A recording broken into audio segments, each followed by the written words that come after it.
Saudações, amigos e irmãos da Catedral Evangélica de São Paulo, a primeira igreja presbiteriana e independente de São Paulo. Bem-vindos à nossa escola dominical. No dia de hoje estaremos cuidando de um assunto bastante interessante, apesar de ser um estudo breve, mas é um estudo muito interessante do que diz respeito à nossa vida cristã. O tema escolhido para este mês pelos pastores da nossa igreja foi Esperança Cristã. A esperança cristã é um dos pontos mais importantes da vida cristã, por razões óbvias. E esse será o tema que nós estaremos vendo durante o decorrer de todo este mês. Vamos orar? Senhor Deus e Pai, graças te damos pela oportunidade de podermos estudarmos um pouco da Tua Palavra, de podermos estar em contato com o Teu desejo e a Tua revelação. Que Teu Espírito tenha livre acesso a cada um de nós, a começar por mim, para que as palavras que aqui saiam não sejam de mim, mas que sejam provenientes de Ti, Senhor, e que encontre guarida no coração de cada um daqueles de nós que estamos participando desta aula. Em nome e por amor de Jesus, amém. O texto de hoje é um texto bastante desafiador, pelo menos eu considerei assim quando eu primeiro tive acesso a este texto. O texto fica no livro de Lamentações, que lá no capítulo 3, versículo 21, que na nossa Bíblia, que nós costumamos usar aqui na igreja, fica na página 830, lá no finzinho da página. Assim diz o versículo que também é o título da aula de hoje. Quero trazer à memória o que me pode dar esperança. Ponto. É um versículo razoavelmente pequeno e com uma verdade bastante interessante. E, de certa forma, até óbvio, mas que parece incompleto. Parece incompleto porque não nos traz uma resposta do tipo, ok, e como isso deve ser feito?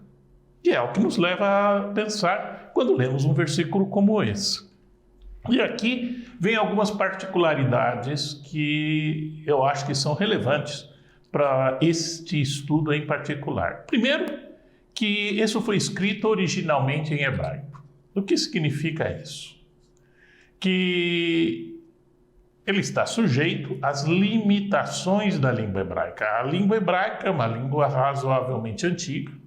O proto-hebraico, que é o hebraico que primeiro apareceu, ele foi registrado mais ou menos no ano 1000 a.C., mais ou menos no reinado de Davi e Salomão. E essa é uma língua que não tem pontuação, não tem espaço, não tem nem vogal, para vocês terem uma ideia, tá? Então, ele tem algumas limitações quando nós vamos traduzir. Quando ele foi traduzido pela primeira vez para o grego, né, a famosíssima Septuaginta, ele também sofreu algumas dificuldades de tradução, porque o grego também não tem pontuações que nós estamos acostumados. Apesar de ser uma língua muito mais rica que o hebraico, mas muito mais rica mesmo, em vocabulário, em forma de expressão, em tudo, ela ainda tem uma série de limitações que nós temos na língua moderna. Por exemplo, não existe exclamação, não existe dois pontos, não existe interrogação. Então, todas as pontuações que nós estamos acostumados a usar, que nos ajuda no trabalho de transferir um pensamento para uma forma escrita, não existe em hebraico e também não existe em grego. Voltando ao texto, eu quero chamar a atenção que quando o texto coloca quero trazer à memória o que me pode dar esperança, ele termina em um ponto, do tipo, acabou. O que é perturbador, porque a alma da gente anseia por mais coisas. Fala assim, como acabou?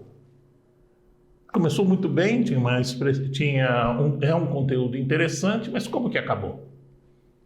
E aí é que me levou a pegar e ver algumas outras traduções desse mesmo texto. A primeira que eu peguei foi uma tradução oficial hebraica para o inglês, que a Sociedade Judia Internacional pegou e fez, que chama a Bíblia de Estudo Judia.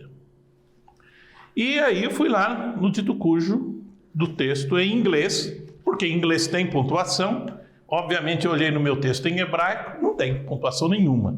Não tem nem o ponto final que nós vemos aqui no nosso texto. Mas olha que coisa interessante. Quando eu peguei e fui no livro, nessa tradução do hebraico direto para o inglês, olha que coisa interessante. No versículo 21, certo? Ele pega mesma tradução, só que aqui está em inglês, mas o mesmo significado, só que ela termina em 2 pontos. O que significa 2 pontos? Quando a gente fala 2 pontos, a gente vai fazer uma lista da explicação, uma lista de fatos. E aí é que chamou a atenção. Então a frase não está jogada, mas a frase vem seguida de esses 2 pontos, como se estivesse dizendo por quê? Ou dando uma explicação da frase. Na nossa Bíblia, nós vamos encontrar esta explicação justamente seguindo o texto, começando no versículo 22. E aqui é que eu chamo a atenção para esta explicação. As demais traduções que encontrei da Bíblia, eu vi várias delas em alemão, vi em espanhol, vi em inglês. Em inglês eu estou aqui com diversas delas. E com exceção da King James, que é a tradução em inglês mais comum, mais conhecida, que igual à nossa tradução, termina em 1 ponto e não em 2 pontos. Todas as outras traduções da Bíblia, ela tem a frase seguida de 2 pontos, ou seja, seguida de uma explicação desta mesma frase. E é isso que nós vamos explorar. Então, ao invés de ficarmos conjecturando o que significaria esta frase, vamos olhar no texto que segue qual é a explicação que a própria Bíblia dá para este texto. Bom, assim sendo, vamos continuar a leitura na nossa própria tradução, depois do verso 21, começando no verso 22. Quero trazer à memória o que me pode dar esperança. Até parece, de maneira geral, parece uma frase, como eu disse, de bom senso. Para que eu vou trazer na minha memória coisas desagradáveis? A esperança é o principal elemento de uma vida saudável. Quando nós perdemos a esperança, nós perdemos a vida. Literalmente. Você pode até biologicamente ter funcionando o seu corpo, mas sem uma esperança, nós realmente perdemos o sentido da nossa própria vida. Aqui que ele diz, então, qual é a explicação dessa frase? Ele começa no versículo 22. As misericórdias do Senhor são a causa de não sermos consumidos, porque as suas misericórdias não têm fim. Portanto, as explicações dessa esperança que nós temos que ter. A primeira delas é reconhecimento das misericórdias do Senhor. Não é difícil nós entendermos que o nosso próprio respirar, a nossa própria existência é o resultado de um milagre. Milagre este que nunca, mesmo os cientistas mais espertos, durante séculos estudando, conseguiram explicar, por exemplo, a vida. Ninguém consegue reproduzir a vida. Ninguém consegue reproduzir um ser tão complexo como um ser humano, constituído de bilhões e bilhões de células. E, de uma maneira conjunta, define-nos como ser. Pois bem, a nossa própria existência é resultado de um milagre. Um milagre que nós atribuímos às misericórdias do Senhor. Portanto, o primeiro ponto rumo a esse passo de trazer a memória, o que pode nos dar esperança é entender que as misericórdias do Senhor são completamente presentes em nossa vida. Dependemos da misericórdia, da graça de Deus nas nossas vidas, sem a qual estaremos todos sem vida. Aliás, nem existiria a vida. Quantos e quantos livramentos Deus já nos deu hoje? Não caiu nenhum avião em cima, não deu nenhum terremoto, não deu nenhuma doença ou um mal súbito em nenhum de nós até agora. Portanto, tudo isso é resultado das misericórdias de Deus e aqui ele complementa, porque suas misericórdias, as misericórdias de Deus, não têm fim. Se nós fôssemos listar, seria um número assim absurdo. Mas ele continua. Renovam-se a cada manhã. O que renova-se? As misericórdias de Deus, ou seja, ela não acaba. Como se elas estivessem renovando constantemente, como se fosse uma fonte que não pudesse ser esgotada. Grande é a tua fidelidade. Bom, isso aí é um dos pontos mais importantes que para a nossa sanidade, que nós devemos trazer à memória, que nós dependemos das misericórdias de Deus e podemos contar com essas misericórdias continuamente. Esse é um ponto importante, porque ao nos sentirmos inseguros por uma razão qualquer, qual que é a nossa defesa natural? Procurar nos precavermos de dias piores. Por exemplo, eu ganho o 13º salário. Estou extremamente tentado a gastar ele nisso, naquilo. É facinho gastar, né? Mas eu posso pensar, rapaz, eu não sei o mês que vem, como é que vai estar. Janeiro é um mês cheio de contas, né? Deixa eu começar a me precaver, deixa eu guardar parte dele, deixa eu fazer algumas coisas para que no mês de janeiro, que é um mês difícil, eu consiga respirar um pouco mais tranquilo. Olha que interessante quando nós falamos da misericórdia de Deus. A misericórdia de Deus não só é abundante, mas é garantida ela ser fornecida continuamente em nossas vidas. Quando ele diz aqui que renovam-se a cada manhã. A minha porção é o Senhor, diz a minha alma, portanto esperarei nele. O que esse texto aqui quer dizer? Que essas misericórdias contínuas do Senhor é resultado da sua própria proximidade conosco.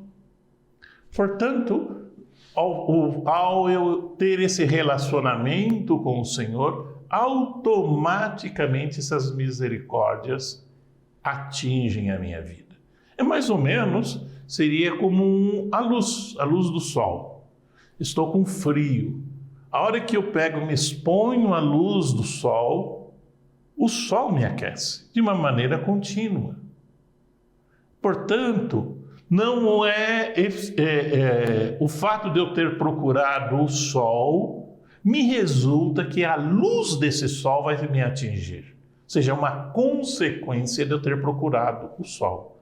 Assim também com essas misericórdias infinitas que a Bíblia tem colocado aqui como um ponto importante para estar sempre presente em nossas memórias. Portanto, este ponto é: buscai ao Senhor e esteja próximo dele, porque essas misericórdias são consequência dessa proximidade com o Senhor. Bom, no versículo 25, bom é o Senhor para os que esperam por ele, para a alma que o busca. Em outras palavras, ele está dizendo que o resultado dessa proximidade por aqueles que buscam o Senhor é extremamente positivo. E reflete nessas misericórdias infinitas e contínuas de Deus em nossas vidas. No verso 26, bom é aguardar a salvação do Senhor e isso em silêncio. Esse é um ponto que parece meio esquisito, né? Como é bom guardar a salvação do Senhor, até dá para entender. O que quer dizer bom é aguardar a salvação do Senhor? Quer dizer que aqueles que têm a fé de esperar nesse Senhor, que prometeu estar sempre presente conosco e nos resgatar de todo o mal, é um ponto extremamente positivo e importante para receber essas misericórdias, que, por sinal, é um dos pontos importantes para trazer a esperança, trazer a memória, que pode nos dar esperança. Portanto, esse aguardar a salvação do Senhor é justamente esperar que esse mesmo Deus esteja atuando em nossas vidas por toda a eternidade. E eu acho interessante essa observação que ele faz aqui, no final do verso 26, em silêncio. Parece uma coisa esquisita, e parece que não tem nada a ver com o texto que nós estamos acabando de ler. Por que em silêncio? O que quer dizer com isso? Bom, o entendimento meu e de algumas pessoas que são estudiosos sobre esse texto mostra que justamente essa história de trazer em silêncio é um reforço na própria fé ou na própria esperança em Deus. O que quer dizer em silêncio? Quer dizer justamente que não é com um espírito contestador, não é com o espírito buscando que Deus se justifique diante de nós por tudo aquilo que Ele faz ou deixa de fazer. Não é isso. Ou seja, temos que ter a dependência de Deus, temos que acreditar na contínua intervenção de Deus na nossa vida, mas, ao mesmo tempo, o único caminho para irmos nessa rota de proximidade com Deus é ter essa aproximação dEle e estarmos certos de que Ele tem a resposta e que não precisamos questionar, não precisamos perguntar, não precisamos espernear, não precisamos exigir de Deus uma explicação. Aí ele continua aqui no verso 27. Bom é para o homem suportar o jugo na sua mocidade.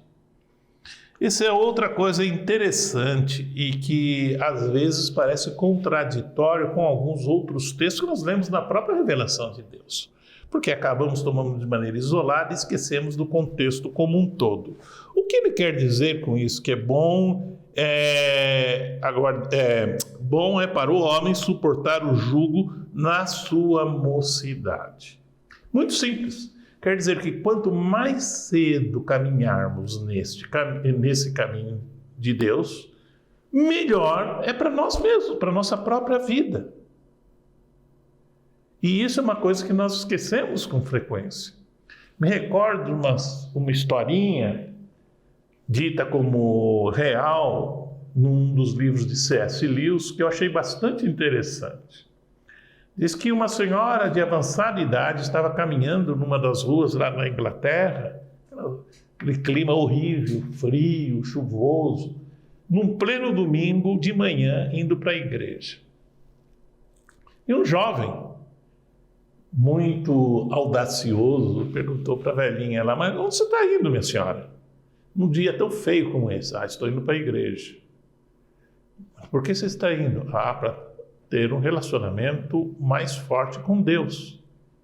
Aí ele pegou e deu risada, né? KKK. Né? A senhora já pensou se depois de todos esses anos a senhora descobrir que Deus não existe?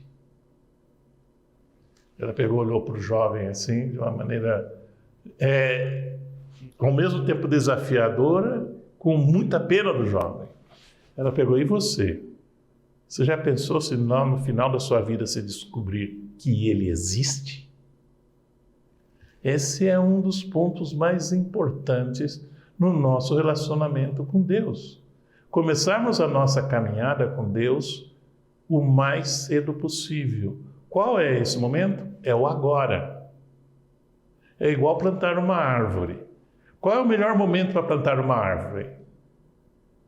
20 anos atrás, 30 anos atrás é o melhor momento para plantar uma árvore. porque hoje ela estaria frondosa e teria crescido. Qual é o segundo melhor momento para plantar uma árvore? É o agora, o já. Mesma coisa a nossa caminhada com Deus. O melhor momento era o mais cedo possível. O segundo melhor momento para iniciarmos a caminhada com Deus é o agora, é o já.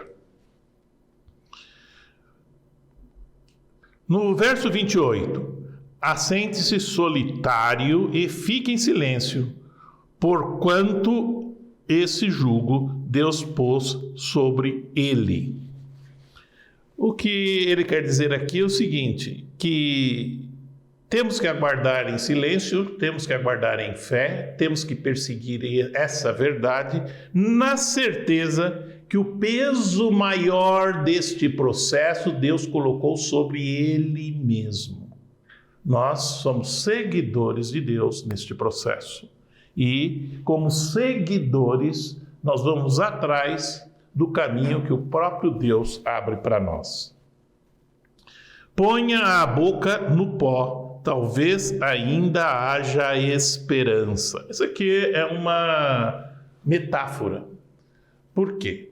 É um símbolo de submissão você se colocar com o rosto sobre a terra e abaixar-se. Isso é tido como um símbolo de submissão. O que ele está dizendo aqui é o seguinte: abaixe o quanto você puder, se submeta o quanto você puder, porque este é o caminho que talvez dessa maneira, você se submetendo hoje a Deus, ainda haja esperança para você e para mim. É isso basicamente que ele está dizendo aqui. Dê a face ao que te fere, farte-se da afronta. Vocês lembram uma frase famosa que encontramos no Evangelho, de que se te baterem numa face, ofereça outra?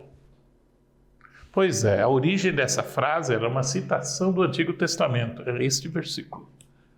Versículo 30 do capítulo 3 do livro de Lamentações. Dê a face ao que ofere, farte-se da afronta. O que significa isso? Significa que nós não deveríamos nos preocupar, ficarmos grilados, usar a nossa mente e o nosso tempo por aquelas coisas que acontecem no nosso dia a dia, pelas ofensas que temos, pelos desaforos que nós engolimos. Não, isso tudo não tem importância. Quanto mais foco nós tivermos nisso, mais nós nos afastamos do que está escrito lá no capítulo 21. Trazer à memória o que pode me dar esperança. Esse tipo de pensamento é autodestrutivo. Ele não traz esperança. E aqui ele está dizendo justamente, fuja disso, saia disso. Se concentre nessas outras coisas que nós falamos até agora, das misericórdias de Deus sempre presente, na garantia que Ele sempre estará renovando essas misericórdias. Isso é muito mais saudável para cada um de nós. No versículo 31, o Senhor não rejeitará para sempre. Essa é uma outra coisa que é importante. Quantas e quantas vezes nós olhamos para nós mesmos falando, nossa, fiz tanta besteira, ou fiz tal e tal coisa, ou deixei de fazer tal coisa, que nem Deus vai me perdoar por isso. Quantas vezes a gente pega e faz isso? Pois é, o que ele está dizendo aqui é que o Senhor não rejeita aquele que o busca. Essa frase é repetida muitas vezes na Bíblia, no Antigo Testamento e com muito mais veemência no Novo Testamento. E isso é uma das razões para trazer à memória o que pode me dar esperança.